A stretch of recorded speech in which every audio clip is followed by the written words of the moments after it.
اس سے زیادہ خوبصورت، ڈیٹیلڈ اور انفارمیٹیو ویڈیو آپ نے آج سے پہلے کبھی نہیں دیکھی ہوگی۔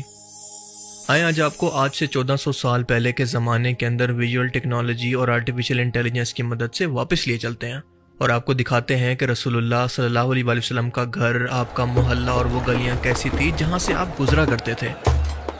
یہ ویڈیو مدینہ میوزیم کے اندر سعودی گورنمنٹ نے لوگوں کو ایجوکیٹ کرنے کے لیے بنائی ہے، جو کہ ظاہر ہے کہ انٹرنیٹ پر اویلیبل نہیں ہے کیونکہ اس کو ٹکٹ بھر کر دیکھنے جانا پڑتا ہے، پر یہاں پر آپ اس کو فری دیکھ سکتے ہیں۔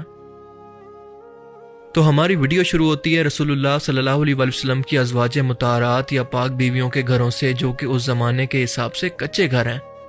پہلا گھر جو آپ کو ویڈیو میں نظر آ رہا ہے یہ حضرت زینب بنت جیش رضی اللہ تعالیٰ عنہ کا ہے، جن کا تعلق قریش کے قبیلہ اسد بن خزیمہ سے تھا، اور ان کی والدہ کا نام امیمہ بنت عبد المطلب تھا، جو کہ رسول اللہ صلی اللہ علیہ وسلم کی پھپھی تھی، اور اس لحاظ سے حضرت زینب رضی اللہ تعالیٰ عنہ رسول اللہ صلی اللہ علیہ وسلم کی چچا زاد بہن تھی۔ ان کا پہلا نکاح حضرت زید بن حارثہ رضی اللہ تعالیٰ عنہ سے ہوا، جو کہ نبی کریم صلی اللہ علیہ وسلم کے آزاد کردہ غلام اور منہ بولے بیٹے تھے، اور یہ نکاح اللہ کی مرضی سے ایک معاشرتی اصلاح کے طور پر ہوا تاکہ عرب معاشرے کے اندر غلاموں اور آزاد عورتوں کے درمیان فرق کو مٹایا جا سکے۔ پر اس نکاح کے بعد ان دونوں کے درمیان طبیعت کا میل نہ ہو سکا اور یہ نکاح زیادہ عرصہ نہ چل سکا۔ آخر کار حضرت زید نے ان کو طلاق دے دی، اور حضرت زینب رضی اللہ تعالیٰ عنہ کا نکاح رسول اللہ صلی اللہ علیہ وسلم سے خود اللہ تعالیٰ نے آسمانوں پر فرمایا۔ سورہ الاحزاب آیت 37 کے اندر اللہ فرماتا ہے کہ پھر جب زید نے اس سے تعلق ختم کر لیا تو ہم نے تمہارا نکاح اس سے کر دیا تاکہ مومنوں پر اپنے منہ بولے بیٹوں کی بیویوں کے بارے میں کوئی تنگی نہ رہے۔ اور رسول اللہ صلی اللہ علیہ وسلم سے نکاح کرنے کا مقصد یہ تھا کہ اللہ تعالیٰ نے اس رسم کو توڑ دیا کہ آپ کے منہ بولے بیٹے آپ کے حقیقی بیٹے نہیں بن سکتے، یعنی یہ واحد صحابیاں ہیں جن کا نکاح آسمان سے اللہ تعالیٰ نے نبی کریم صلی اللہ علیہ وسلم سے فرما دیا، اور ان کے بارے میں نبی کریم صلی اللہ علیہ وسلم نے خود فرمایا کہ تم میں سب سے پہلے مجھ سے وہ ملے گی جس کے ہاتھ سب سے زیادہ لمبے ہیں، یعنی وہ سب سے زیادہ صدقہ دینے والی ہے۔ خلیفہ دوم حضرت عمر رضی اللہ تعالیٰ عنہ کے دور خلافت کے اندر ان کا انتقال ہوا۔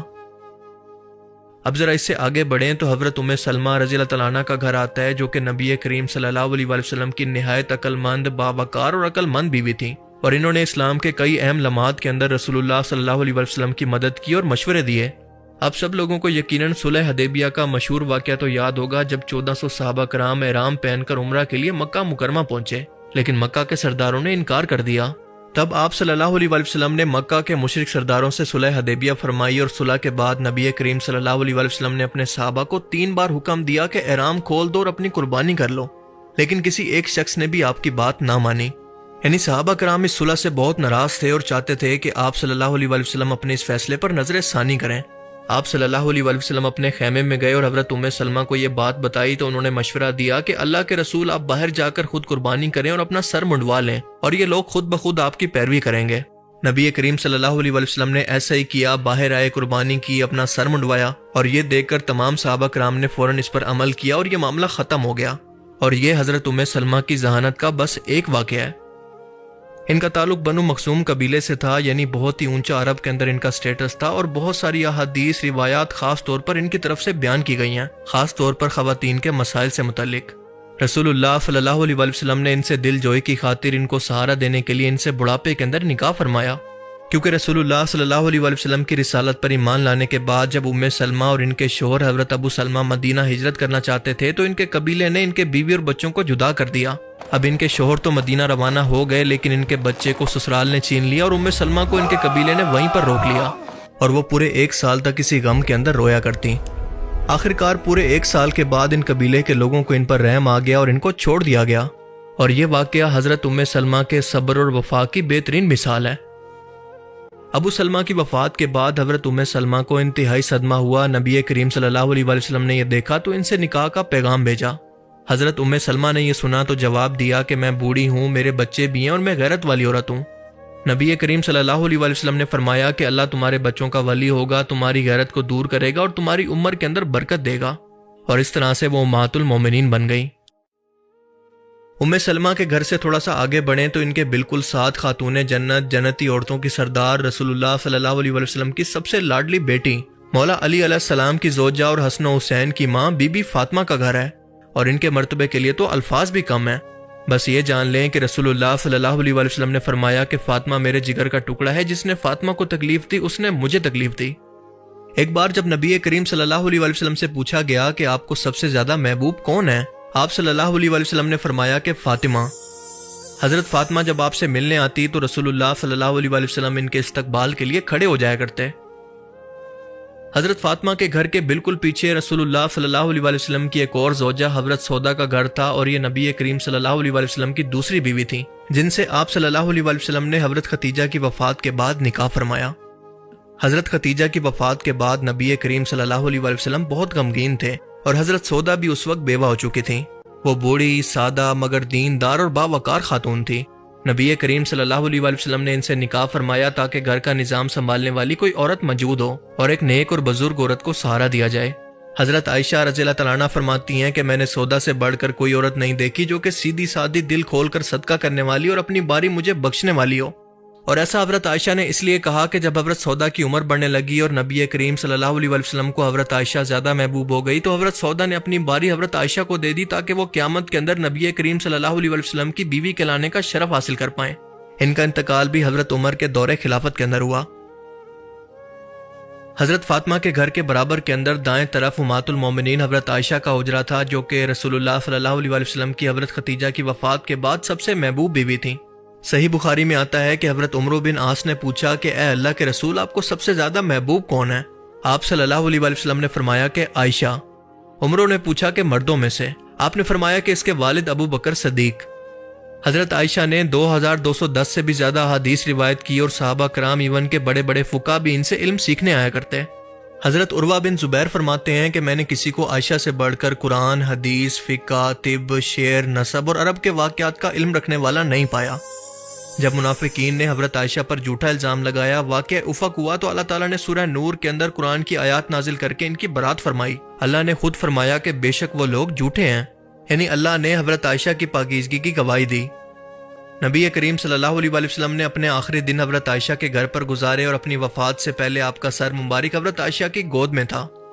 آپ صلی اللہ علیہ وسلم کا مسواک بھی انہی کے ہاتھ سے ہوا، یعنی آپ نے اس کو چبا کر نرم کر کے رسول اللہ کے منہ میں دیا، اور یہ مقام کسی اور بیوی کو حاصل نہیں ہوا۔ حضرت عائشہ کے ساتھ ہی برابر کے اندر حضرت حفصہ کا گھر تھا، جو کہ دوسرے خلیفہ حضرت عمر بن خطاب کی بیٹی تھیں۔ ان کے پہلے خامند حضرت انیس بن حذافہ غزوہ بدر کے اندر شریک ہوئے اور یہاں پر شہید ہو گئے۔ حضرت حفصہ رضی اللہ تعالیٰ عنہ پڑھی لکھی اور لکھنے والی خواتین کے اندر شامل تھی، اور قرآن کو محفوظ کرنے والی حافظات میں سے بھی تھیں۔ انہوں نے قرآن کریم کی ایک تحریری کاپی کو اپنے حجرے کے اندر محفوظ رکھا۔ نبی کریم صلی اللہ علیہ وسلم کی وفات کے بعد قرآن کے جمع کیے گئے نسخے کو حضرت حفصہ کے پاس رکھا گیا تھا، اور اس طرح سے ان کا حجرہ قرآن کریم کے تحفظ کا پہلا سرکاری کتب خانہ بھی بن گیا۔ اب بڑھتے ہیں حضرت عائشہ کے حجرے کی طرف، جس کا 360 ویو آپ دیکھ سکتے ہیں۔ 5 بائی 6 میٹر لمبائی چوڑائی اور 2.5 میٹر اونچا، جس کے اندر آپ صلی اللہ علیہ وسلم کے آرام کے لیے بستر موجود تھا، ایک پانی کا مشکیزہ، ایک چراغ اور کچھ معمولی سامان تھا۔ یہی وہ مقام ہے جہاں پر نبی کریم صلی اللہ علیہ وسلم نے اپنی زندگی کے آخری دن گزارے، اور یہیں پر آپ کی وفات ہوئی، اور آج بھی آپ وہیں پر دفن ہیں۔ آج روضہ رسول اسی جگہ کے اوپر موجود ہے، کیونکہ انبیاء کرام کو وہیں پر دفن کیا جاتا ہے جہاں پر ان کا انتقال ہوتا ہے۔ حضرت عائشہ کے گھر کا مین دروازہ کھجور اور بانس سے بنا ہوا تھا، جبکہ گھر کچی مٹی اور پتھروں سے بنا ہوا تھا، اور اس کی چھت کھجور کی شاخوں، اون اور چمڑے سے ڈھکی ہوئی تھی، اور بارش کے اندر یہاں سے پانی ٹپکنے لگتا۔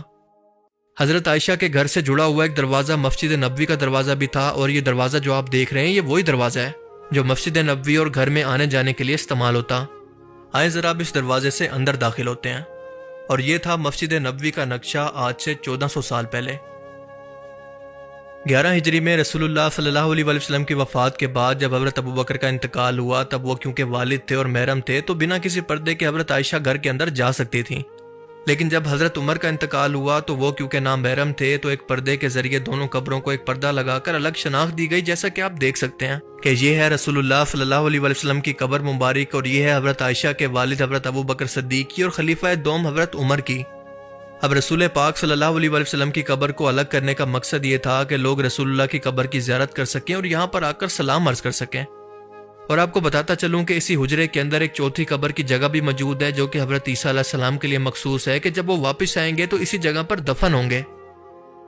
سال 92 ہجری کے اندر ولید بن عبد المالک نے مسجد نبوی کی توسیع کروائی تو حضرت عائشہ کا حجرہ بھی مسجد کے اندر شامل ہو گیا تاکہ لوگ آسانی سے روضہ رسول کی زیارت کر سکیں۔ اور اسی ٹائم کے اندر حجرے کے گرد ایک دیوار تعمیر کی گئی اور اس دیوار کو 5 کونوں والی دیوار بنایا گیا تاکہ قبر کی طرف کوئی بھی شخص آ کر سجدہ نہ کر سکے۔ اب اس کا مطلب یہ ہے کہ اس ٹائم کے اندر بھی قبر پرست مسلمان موجود تھے جن کو روکا گیا۔ اب اس کے بعد کئی صدیوں تک آنے والے بادشاہوں نے قبر مبارک کو محفوظ رکھنے کے لیے متعدد دیواریں بنائی، پردے لگائے، لکڑی اور پتھر کی دیواریں تعمیر کروائی، جس کا مقصد یہ تھا کہ لوگوں کو کسی بھی طرح کی شرکی ایکٹیویٹیز سے روکا جائے، ان قبروں کی شناخت باقی رہے اور لوگ قبروں کو معبود نہ بنا لیں، اور اسی وجہ سے زائرین کے لیے باہر سے ہی سلام کی اجازت رکھی گئی۔ 654 ہجری یا پھر 1254 عیسوی کے اندر مسجد نبوی کے اندر آگ لگ گئی، جس سے چھت، ستون اور کچھ حجرے متاثر ہوئے۔ مسلمانوں نے اس کے لیے دل کھول کر چندہ دیا اور مسجد کو دوبارہ تعمیر کیا گیا، اور پھر اس کے بعد قبر مبارک کو مکمل طور پر بند کر دیا گیا، اور آج کوئی بھی شخص قبر مبارک کو براہ راست نہیں دیکھ سکتا۔ سلطنت عثمانیہ کے سلطان عبد المجید اول نے مسجد کو خوبصورت طرز کے اندر سنگ مرمر، سبز گنبد اور نقش و نگار سے مزین کیا۔ موجودہ سبز گنبد یا پھر قبۃ الصخرہ اسی دور کے اندر بنا، اور اس ٹائم سے لے کر آج تک سنہری جالیوں کو پکڑ کر زائرین باہر سے اسلام پیش کرتے ہیں، لیکن اس کے اگر اندر جھانکنے کی کوشش کریں تو اندرونی طور پر کئی تہہ دار پردے، پتریلی دیواریں اور لوہے کی جالیوں کا نظام ہے، اور پیچھے کہیں جا کر زمین سے تھوڑا سا نیچے رسول پاک صلی اللہ علیہ وسلم کی قبر مبارک موجود ہے۔ اس پر پوری میری ایک الگ سے ویڈیو موجود ہے، جسے اگر آپ دیکھنا چاہتے ہیں تو یہاں پر کلک کر کے اس کو دیکھ سکتے ہیں۔ تب تک اگر آپ کو میری یہ کاوش پسند آئی تو اس ویڈیو کو ضرور لائک کیجیے، اور اب میں ملوں گا آپ سے ایک ایسی ہی نئی انٹرسٹنگ ویڈیو میں۔ تب تک کے لیے اپنا بہت سا خیال رکھیے گا۔ Thanks for watching this video. اللہ حافظ۔